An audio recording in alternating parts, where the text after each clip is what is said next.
ప్రభుత్వం పూర్తిగా రైతు పక్షపాతి ప్రభుత్వం. కాంగ్రెస్ అంటేనే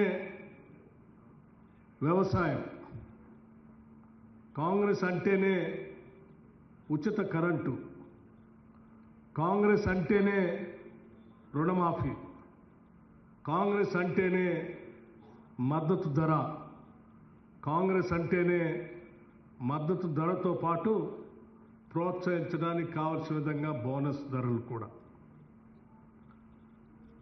కాంగ్రెస్కి వ్యవసాయానికి విడదీయరాయినటువంటి సంబంధం ఉంది. ఈనాటి ప్రభుత్వం రాష్ట్ర ముఖ్యమంత్రి రేవంత్ రెడ్డి గారి నాయకత్వంలో ఈ ప్రభుత్వం ఏర్పడిన తర్వాత బహుశా దేశ చరిత్రలో ఎవరు కూడా, ఏ రాష్ట్రం కూడా వచ్చిన 3-4 నెలల్లో ఆ యొక్క రాష్ట్రం దాదాపు 21,000 కోట్ల రూపాయలు రుణమాఫీ చేసిన చరిత్ర ఈ భారతదేశ చరిత్రలో ఏ రాష్ట్రంలో కూడా లేదు. అది కేవలం ఈ రాష్ట్రంలో మాత్రమే జరిగింది. అట్లాగే అది చేస్తూ రైతు భరోసా తప్పనిసరిగా ఆనాటి ప్రభుత్వం ఆ సీజన్లో వదిలేసి వెళ్ళింది. కానీ మనం మాత్రం రైతులకి అన్యాయం చేయకూడదని చెప్పి రాష్ట్ర ముఖ్యమంత్రి గారి మిగతా మంత్రిమండలి సభ్యులందరితో మాట్లాడి పెద్ద ఎత్తున రైతు భరోసా వేసే కార్యక్రమాన్ని కూడా చేపట్టారు. రైతు భరోసాకి ఇప్పటి వరకు 13,088 కోట్ల రూపాయలని ఖర్చు పెట్టడం జరిగింది, రుణమాఫీ 21,000 కోట్లు కాకుండా.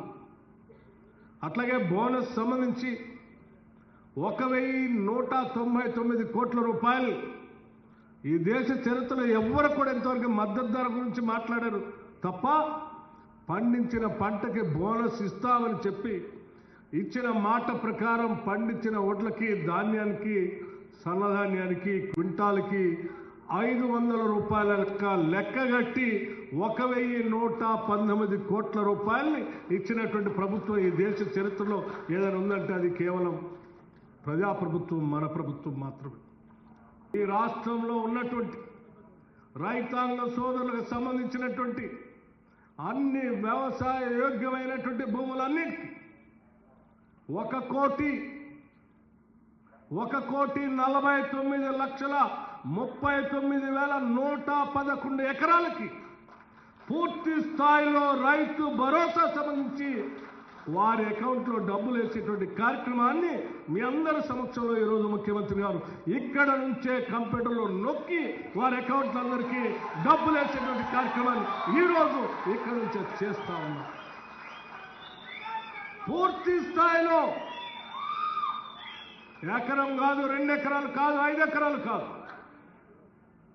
ఈ రాష్ట్రంలో రైతులు పండించే ప్రతి ఎకరానికి అది ఎన్ని ఎకరాలు ఉన్నా ఆ ఎకరాలన్నిటికీ కేవలం అది కూడా నెలలు తీసుకోవట్లేదు, మేము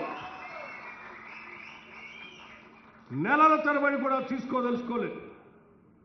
రైతులకు ఇచ్చిన మాట ప్రకారం నిలబడాలనేటువంటి ఆలోచనతో ఎన్ని సమస్యలు ఉన్నప్పటికి కూడా ఇప్పుడే కేబినెట్ సమావేశం నిర్ణయం చేసుకొని ఆ సమావేశంలో ముఖ్యమంత్రి గారు, మంత్రిమండలి సహచర సభ్యులందరూ కూడా నిర్ణయం చేసుకొని కేవలం 9 రోజుల్లో మాత్రమే, కేవలం 9 రోజుల్లో ఈ రాష్ట్రంలో ఉన్నటువంటి రైతులందరికీ అకౌంట్లో డబ్బులు వేయాలనేటువంటి ఒక నిర్ణయం తీసుకొని, ఒక చారిత్రాత్మకమైనటువంటి నిర్ణయం తీసుకొని ధైర్యంతో కూడినటువంటి నిర్ణయంతో ఈరోజు మీ ముందుకు వచ్చాం. ఇక్కడ నుంచే ముఖ్యమంత్రి గారు మాట్లాడటం మరుక్షణం నుంచే వారు మాట్లాడి వారు ఇక్కడ నుంచే ఆ మీటను నొక్కుతారు, ఇక్కడ నుంచే మీటర్ నొక్కుతారు.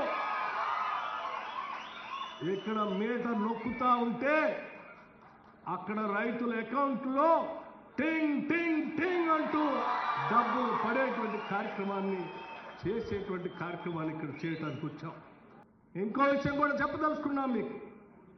ఈ రాష్ట్రంలో ఉన్నటువంటి రైతాంగ సోదరులు ఒక్కడే కాదు, భూమి లేని నిరుపేద ప్రజలుంటే, ఆ నిరుపేద ప్రజలు వ్యవసాయ కార్మికులుగా ఉంటే వారికి కూడా సంవత్సరానికి ప్రతి కుటుంబానికి 12,000 రూపాయల లెక్కన ఇందిరమ్మ ఆత్మీయ భరోసా పేరు మీద రైతుల పక్షాన్ని నిలబడిన రైతుల కూలీల గురించి కూడా ఈ రాష్ట్ర ప్రభుత్వం మనసుతో ఆలోచన చేసి నిర్ణయం తీసుకొని ముందుకు పోతా ఉన్నాం.